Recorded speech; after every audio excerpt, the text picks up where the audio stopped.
Picture this: a perfect garden where every flower blooms in perpetual spring, where lions lay beside lambs, and where two people walk and talk with God Himself.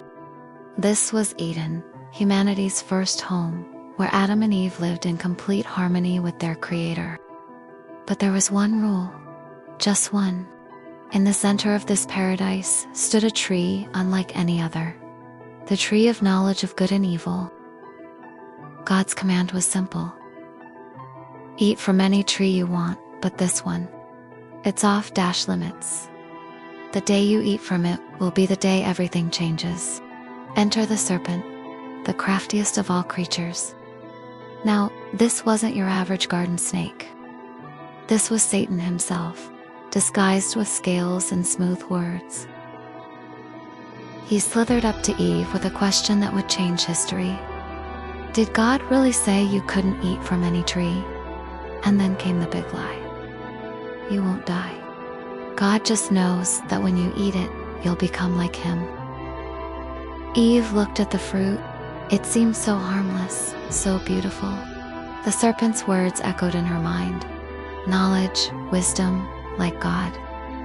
She reached out, plucked the fruit, and took a bite. Then she offered it to Adam, who was standing right there with her. He didn't hesitate. He ate too. In that moment, everything changed. Their eyes were opened, but not to the wisdom they expected. Instead, they felt something entirely new. Shame. They realized they were naked and scrambled to cover themselves with fig leaves.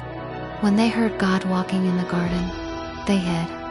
For the first time ever, they were afraid of their Creator. The consequences were devastating. The perfect relationship between God and humans was broken. They were banished from Eden, forced to face a world of thorns and thistles, pain and hardship. But even in this darkest moment, God gave them hope. A promise that one day, through their descendants, the serpent's head would be crushed and paradise would be restored.